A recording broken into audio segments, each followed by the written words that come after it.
Životný príbeh Daniela Aliho ma zaujal hneď ako som ho počul. V mnohom sa totiž podobal tomu môjmu. Je síce pravda, že na mňa 1 milión zatiaľ ešte len čaká, ale to len z toho dôvodu, že som ho ešte nikdy skutočne neplánoval zarobiť. Toto je Daniel Ali. Daniel žil kedysi bezvýznamný a neúspešný život, hlboko pod svojím potenciálom. Býval v súteréne svojej mamy, bral drogy a porušoval zákony. Na strednej škole zmaturoval ako predposledný, ten posledný skončil vo väzení. Kým mal 21 rokov, vystriedal viac ako 40 rôznych zamestnaní. Bol presne tým typom človeka, pred ktorými rodičia varujú svoje deti, aby neskončili ako on.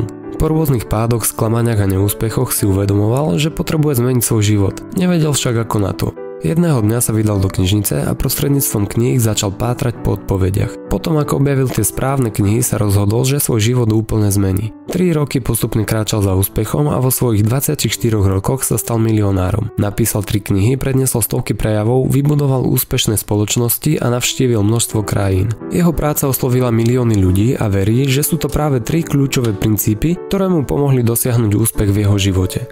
Ale čo je to vlastne úspech? Úspech je pojem, ktorý sa nedá presne definovať, pretože pod týmto slovom si každý z nás predstavuje niečo iné. Škôlkar, ktorý sa usiluje dostať za svoju úlohu hviezdičku, si pod slovom úspech predstavuje niečo iné ako gazdina, ktorá sa snaží uložiť do postele svojich 5 detí ešte pred 9. Alebo ako korporátny zamestnanec, ktorý pracuje pre jednu spoločnosť viac ako 20 rokov a jeho jediným cieľom je stať sa výkonným riaditeľom. Sám som si v rôznych etapách svojho života pod slovom úspech predstavoval rôzne veci.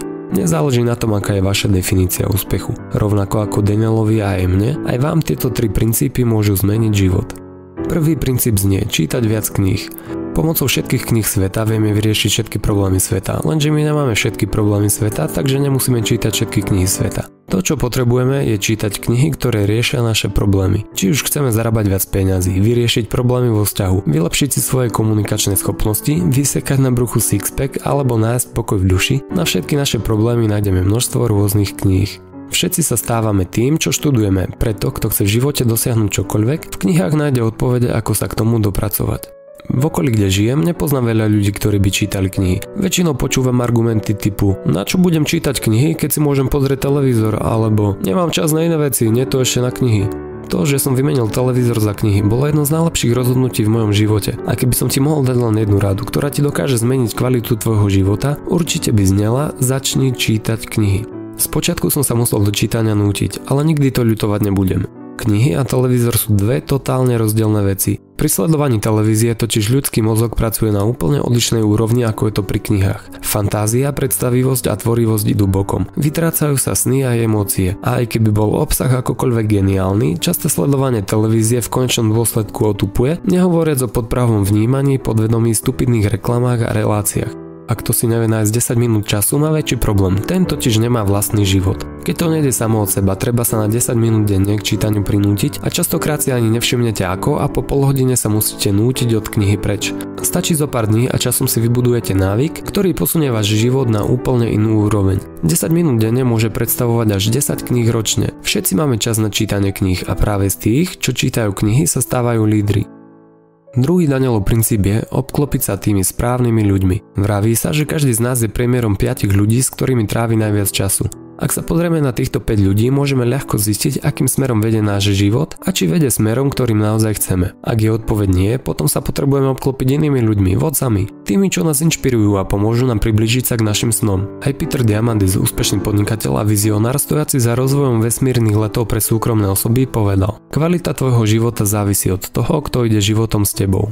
Ľudia, s ktorými trávime najviac času, zväčša pochádzajú z okolia, v ktorom žijeme. Sú to členovia rodiny, kolegovia, susedia, ľudia, ktorých stretávame v obchode, v telocvični, kdekoľvek. A ak sú naše ciele nadštandardne vysoké a my máme ambície ich naozaj dosiahnuť, títo ľudia nám v tom nedokážu pomôcť. Práve naopak, často nás limitujú a hovoria nám ako a čo nedokážeme zrealizovať. Ich úmysly bývajú správne, ale rady, ktoré poskytujú, sú toho opakom. Preto je potrebné, aby sme tých správnych ľudí hľadali inde a ak tak urobíme, zistíme, že tí, ktorých hľadáme my, rovnako hľadajú nás. Tak ako potom nájsť tých správnych ľudí? Ak postupujeme podľa prvého kroku a čítame viac kníh, tak vďaka internetu a sociálnym médiám vieme osloviť ich autorov a nadviazať s nimi komunikáciu. Takto môžeme lepšie pochopiť to, čo nás chcú prostredníctvom kníh naučiť a na správne otázky dostať správne odpovede. Vďaka knihám môže mať každý bohatého otca, podobne ako Robert Kiyosaki. Tretia a posledná Danielová rada je stanoviť si vyššie ciele. Keď si správne stanovíme ciele, ktoré vedú k nášmu vysnívanému úspechu, prinúti nás to odísť z komfortnej zóny a vydať viac energie na ich realizáciu. Vyššie ciele nám pomôžu priblížiť sa viac k tomu, kým naozaj sme. Mnoho ľudí si zadáva svoje ciele nesprávne, skúšajú novoročné predsavzatia alebo niečo ako bucket list, zoznam prianí, vynechávajú postupnosť krokov alebo si dávajú príliš veľa času na ich dosiahnutie.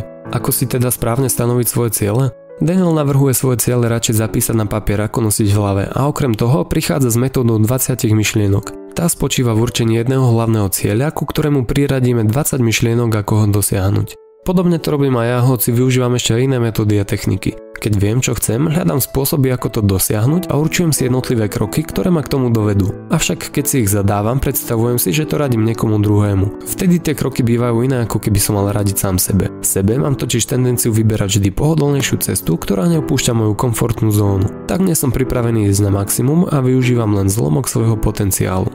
V doterajšom živote som si splnil veľa cieľov a som absolútne presvedčený o tom, že každý môže dosiahnuť to, o čom dokáže snívať. Uvedomil som si ale, že tieto ciele, nech sa zdajú na začiatku akokoľvek neuveriteľné, stále nevyužívajú všetky naše možnosti a neodrážajú naše skutočné túžby. Keď sú osobné ciele určované na základe hodnôt spoločnosti a systému, ich splnenie sa môže označiť za totálny neúspech a zlyhanie. Teraz už viem, že žiadna škola ani zamestnanie pre mňa nikdy nebudú znamenať úspech. Skúsi predstaviť, že môžeš robiť čokoľvek, čo chceš. Predstav si, že nie je žiadny strop, že neexistujú žiadne hranice, že neexistuje žiadny limit, že neexistuje nič, čo by ti bránilo v tom, čo chceš robiť. A ak si to vieš predstaviť, vieš to aj zrealizovať. Žijeme v kompletne prepojenom svete, v ktorom má každý prístup k možnostiam, k informáciám, k peniazom, k ľuďom z celého sveta. Jediné, čo potrebuješ mať, je vášeň, odhodlanie, sny a neskrotnú nezlomnú vôľu. A v neposlednom rade musíš veriť sám sebe, pretože keď budeš veriť sebe, bude ti veriť každý. Ak vieš, po čom naozaj túžiš, obetuj tomu každú jednu sekundu, každý jeden cent. Urob všetko, čo je v tvojich silách, aby si dosiahol život, po ktorom túžiš. Neváhaj, riskni hocičo. Nevšímaj si názory iných. Sprav pre seba tú najťažšiu vec. Hraj tú najvyššiu ligu. Musíš využiť všetky možnosti, ktoré máš k dispozícii. Nie 50%, nie 90%, ale všetky a uvidíš, že zlyhanie sa nemôže dostaviť. Ako povedal Jordan Belfort, Vlk z Wall Street. Jediné, čo stojí medzi tebou a tvojim cieľom, je obyčajná bullshit story, ktorú si hovoríš o tom, prečo to nemôžeš dosiahnuť.